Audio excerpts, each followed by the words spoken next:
thought you'd like to know. You're faithful come what may, but clearly I can't stay. We'd both go mad that way. So here I go. And anyway, I'm leaving. I guess that you can see I'll try this on my own, a life I've never known. I'll face the dread alone, but I'll be free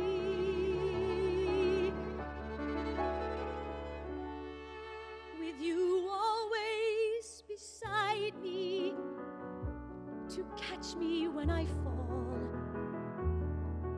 I'd never get to know the feel of solid ground at all.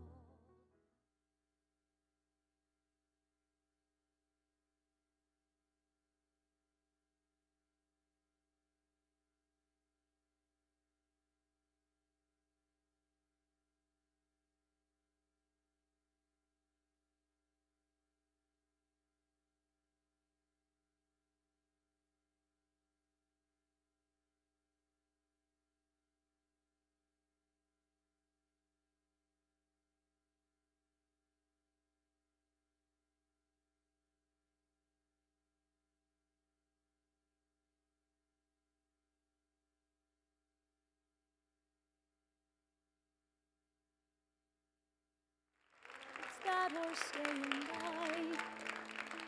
by. And welcome to Broadway Buzz. You know, Next to Normal is a phenomenal show. We know about musicals that make us feel good. This is a show that makes us feel everything. It's a powerful, stirring, insightful, compelling, sensitive story about a woman melting down. She's bipolar. Now, this does not sound like the basis of a musical, and yet I have to tell you, I think that Next to Normal is a groundbreaking musical that moves the musical theater into a direction of enormous sensitivity and perception.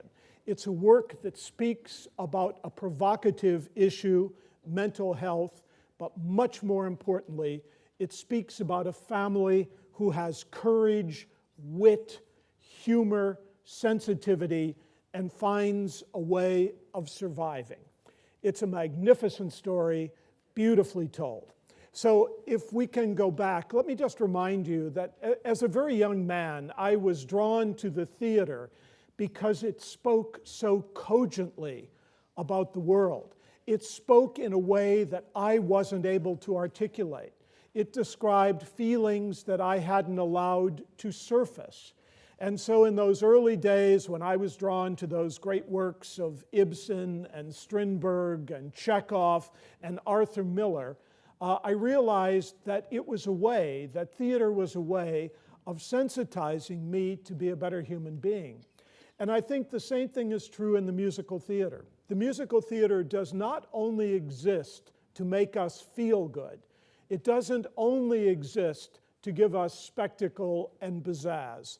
It sometimes can be there to combine music and dance and lyrics and ideas in such a provocative way that it takes us on a very deep journey into ourselves.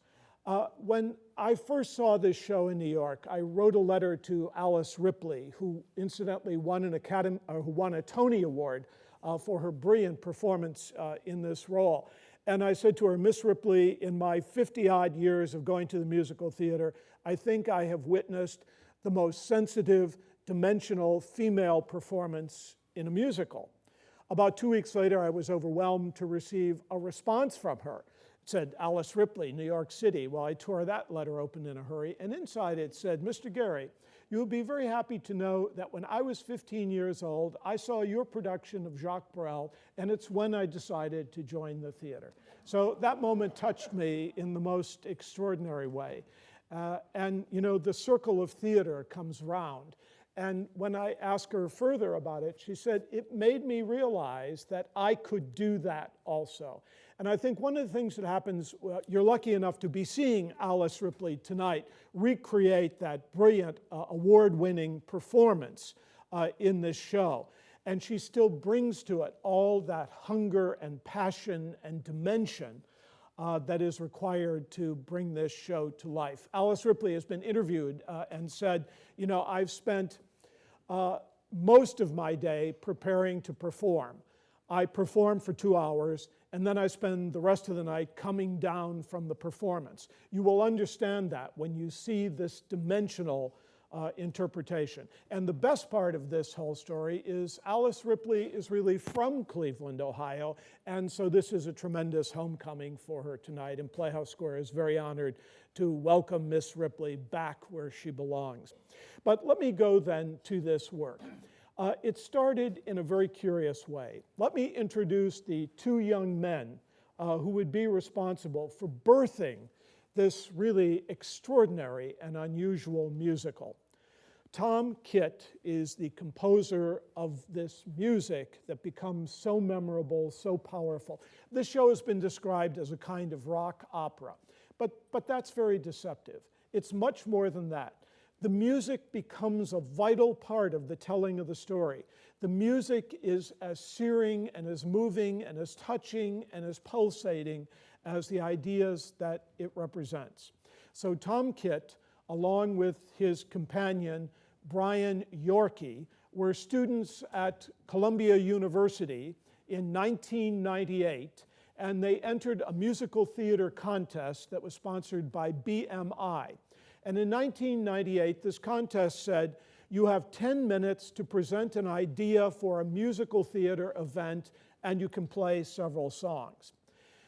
They worked together trying to come up with an idea that was provocative, and they picked several current movies like Jerry Maguire and tried to develop a storyline there. But it wasn't until Brian Yorkey watched Dateline and saw a provocative presentation on the bipolar condition, the idea that has plagued countless people literally all over the world, plunging them into mental despair as they moved from manic states to very depressed states. He was so taken with this idea of bipolar that they decided to create a musical based on the bipolar disorder, and they called their original work Feeling Electric. And so in that 10-minute presentation, they presented their idea. Little did they know that they would spend the next 11 years developing this idea and creating then literally this groundbreaking musical that would really transform the musical theater. So after they presented this 10-minute sequence, they then worked on the show for several years, and in 2002, they presented it at a reading at the Village Theater, which is a small professional theater outside of Seattle. Brian Yorkey had his early training in the theater at that regional theater, and they gave them the option of presenting a reading of this material. It was very different than the show you'll be seeing tonight. It was then substantially a musical about a disease. Now what you're seeing will be a musical about people feeling life in a very dimensional way. And they're feeling life with an unquiet mind. Okay, so the work was presented there as a reading. I just want you to be aware that there are these regional theaters all over America that have been dedicated to the development of new theatrical ideas, and in this case, the creation of a new musical. Okay, finally they found their way back to New York, and they worked at another very small venue where they did a reading again. The place in New York was called the Cutting Room. And again, they presented a reading of Feeling Electric. It was over 3 hours long, didn't have a really strong or clear focus, but it was interesting enough that an organization that gave very small grants for the development of new musical projects gave them an award in 2004 so the two young men could continue working on this project. Keep in mind, working on a musical is really a full-time job. These were young graduates from Columbia University, obviously both paying back college loans, etc. And so this grant gave them the opportunity of developing the work further. So this now takes us to 2005. Already, we're 7 years into the project. And now let me introduce a very important new stronghold in New York. It's called the New York Musical Theater Festival. It was started in 2004, and substantially what it is an organization that presents and stages new musicals in very simple form, usually in workshop form. But in the time since they first started working in 2004, they have presented over 270 new musicals.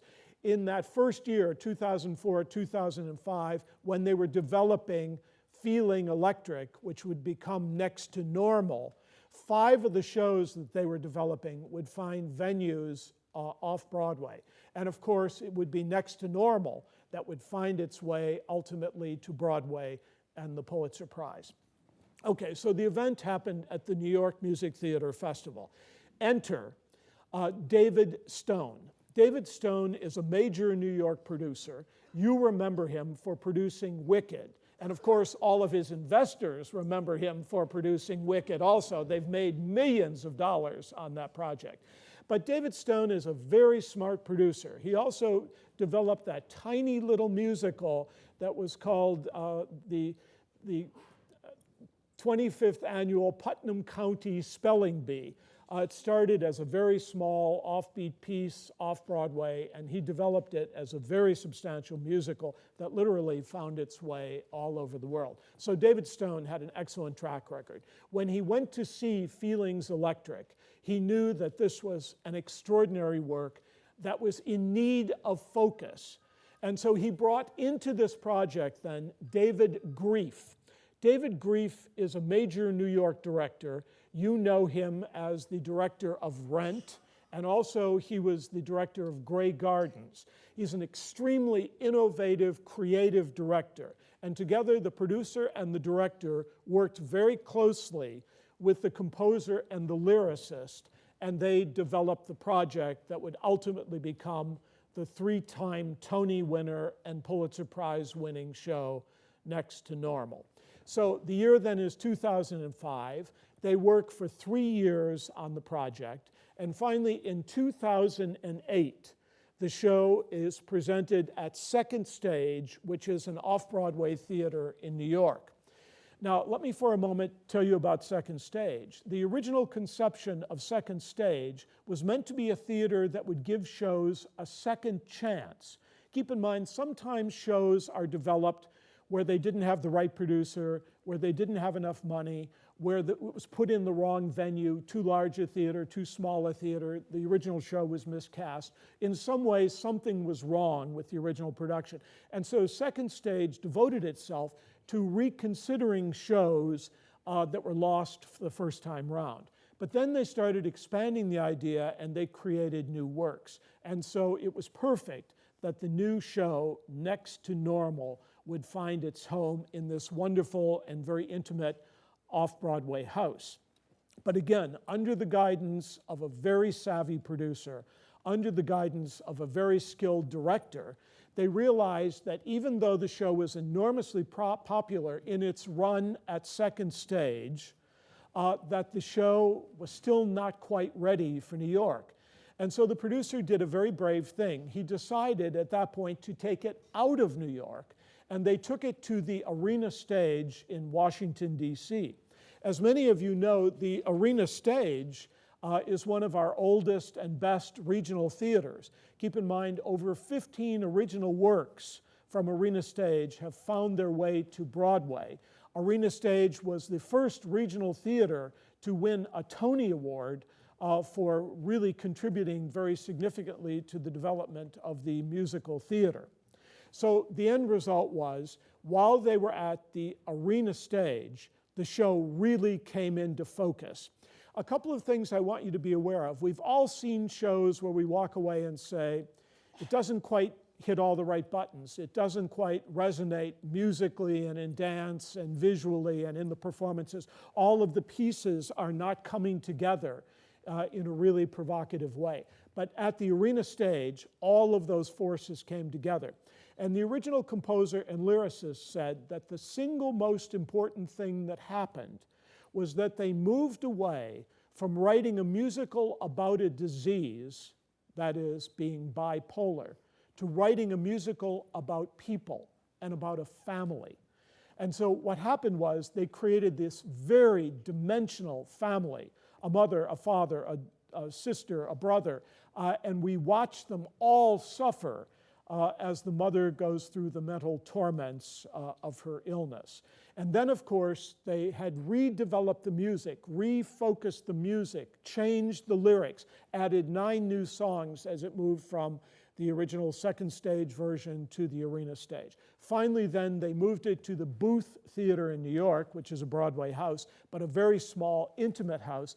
And of course, the show played magnificently in this space. We felt like we were in that home. We felt like we were experiencing that family tragedy that everyone was going through. And every moment of the show came together in this incredibly electric way. You know, critics started by labeling this show a rock opera in the tradition of Hair and Tommy, and it really isn't an accurate estimate. It is really much more like the musical, the falsetto musicals. If you remember, there's a trio of little musicals called March of the Falsettos, Falsetto Land, etc. And these musicals were about a young man coming to terms with his sexuality and coming to terms with the issue of AIDS. It was a very provocative, stirring treatment to be developed, and very bold treatment to be developed in the musical theater. And in that way, that is really the precursor of Next to Normal. This is a work that is dimensional. It would stand up to any great play by Chekhov or Ibsen. It has humanity, it has depth, it has motivation, and yet it has this stirring and haunting music. It's an electric work that really goes directly to our hearts. Okay, so some things I'd like you to be thinking about as you watch this musical. It isn't often that we have the opportunity of talking literally about a dimensional performance. Keep in mind, very much a performer in a musical is giving a glitzy, flashy, audience-oriented performance, as in Hello, Dolly, as in Man of La Mancha. That's very pleasing to the audience. But in this case, Alice Ripley has to give a very dimensional and believable performance of a woman in tremendous torment. So let me for a moment talk to you about the responsibility any actor has in any musical when they go to play a role. We don't often have this opportunity to talk about this. But keep in mind, first of all, I want you to remember 2 words. There is the word personality performer versus impersonator.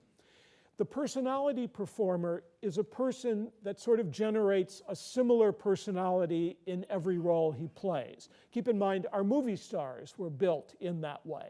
I mean, we went to see Cary Grant because we wanted him to be droll and sophisticated. One time, a young man interviewed Cary Grant at the end of his career, and the young man said, "You know, I really wish more than anything in the world I could be Cary Grant." And Cary Grant looked at him and said, "You know, young man, I wish the same thing." And keep in mind, what he was really saying was that he was playing an image. And that's what we do in movies. That's what we do with movie stars. That's what we do with Angelina Jolie, etc. But keep in mind, this is also what we do with television stars. We loved I Love Lucy because we didn't want Lucille Ball to be Lucille Ball. We wanted her to be Lucy. And so we have this whole body of entertainment where we like the personality performer. And a lot of our musical theater has been built that way. Remember, when we went to see Ethel Merman, we wanted her to belt out those Irving Berlin numbers. We didn't want to see Annie Oakley. We wanted to see Ethel Merman. And in the same way, when we went to see Carol Channing, we didn't want to see Dolly Levi in Hello, Dolly. We wanted to see Carol Channing. Same thing was true with Yul Brynner in The King and I. So our musical theater has built the idea of the personality performer. But in this case, you need an actor who's going to be the impersonator. The word impersonator means that the actor becomes the character. And that's exactly what Alice Ripley and the rest of the distinguished cast that you're going to be seeing really does in this show. They bury their personas and they become the people that they're playing. Okay, now what are some of the ways that an actor works to achieve this? Keep in mind, in the musical theater, we have to worry about the script, but then we have to worry about the lyrics, we have to worry about the music, we have to worry about the dance, and all of these elements have to come together to bring the character to life. So in the case of Alice Ripley's dimensional and brilliant and insightful and sensitive performance, she, like any actor, has to go back to what does the character say? What does the character do? What do other characters say about my character? And what does the character look like? These are the basic ways an actor starts to analyze a role. We always start with the words. We always start with the language. In the case of this rock opera, the story is told through lyrics. So we have to look very dimensionally at the lyrics, not only what the main character says, but what the other characters say about the main character, how the character interreacts. So watch for that kind of prismatic development that happens in a musical. It's really extraordinary when you see how that functions, and it rings so true in the way each of these characters are played. Okay, beyond that then, an actor playing a role has to decide what the character wants. So, we understand, we hear this notion of the influence of Stanislavski, the idea of method acting.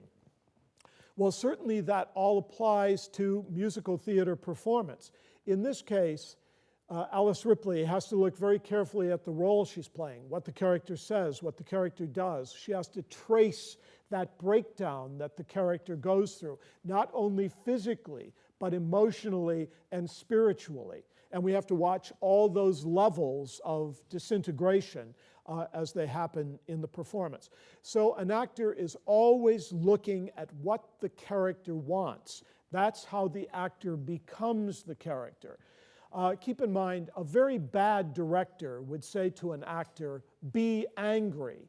Being angry is an effect, or be crazy, that's an effect.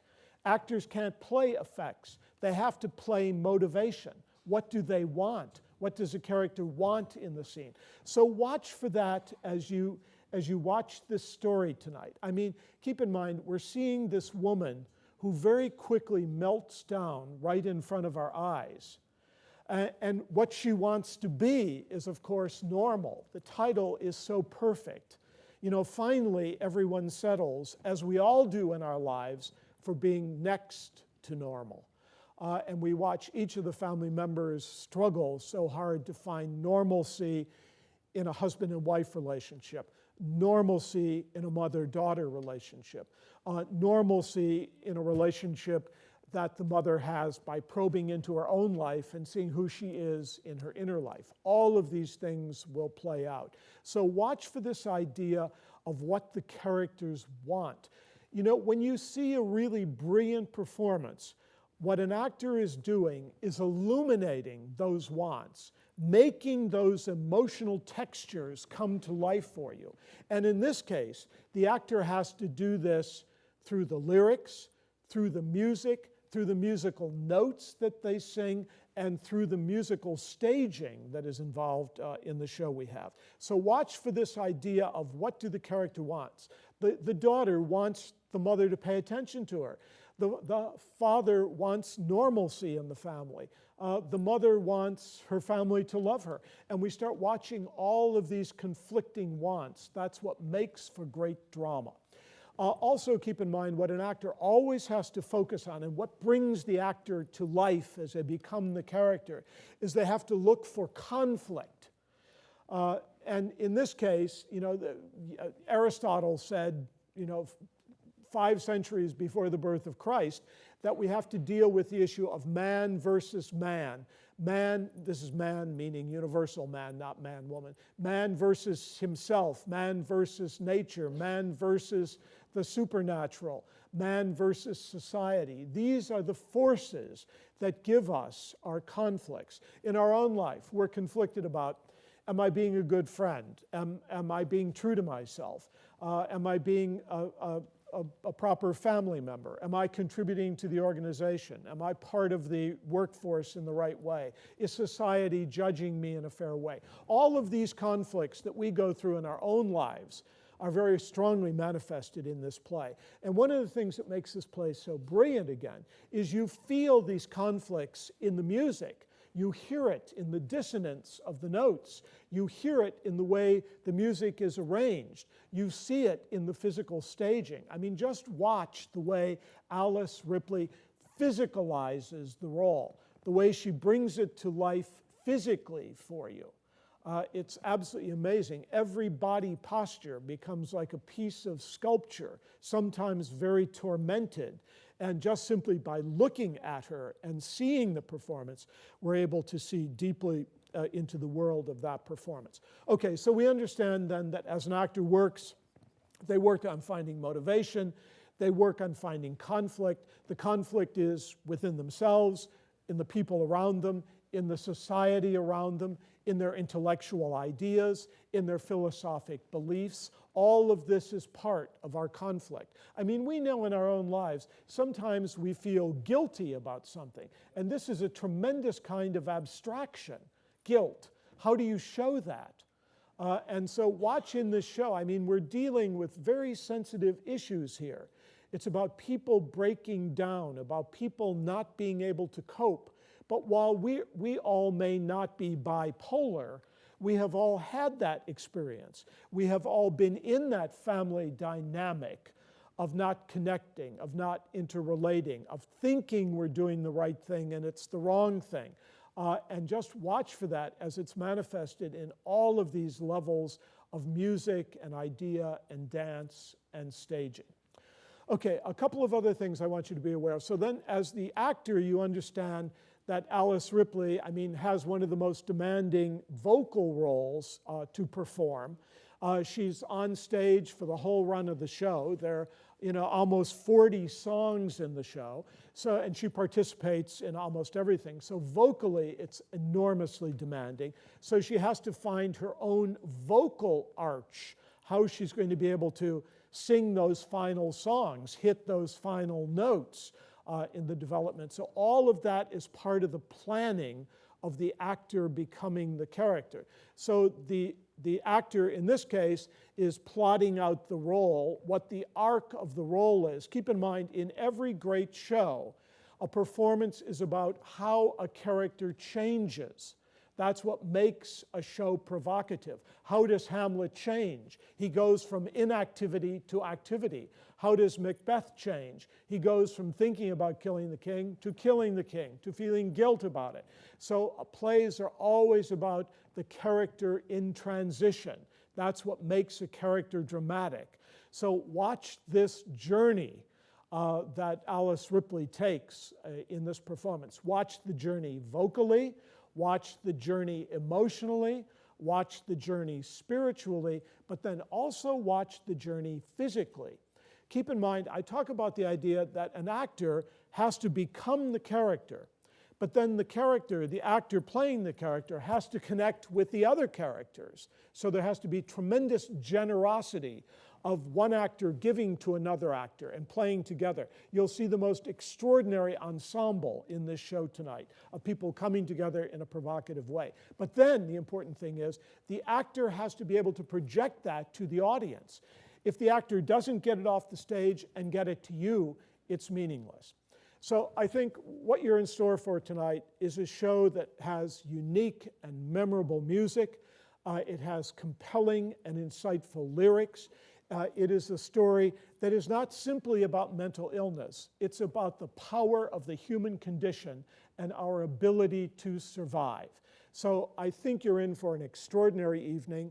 And even though we all recognize that we are next to normal, I think we will feel a profound affinity with this touching and beautiful and memorable show that in my mind is a groundbreaking musical. Enjoy. Thank you.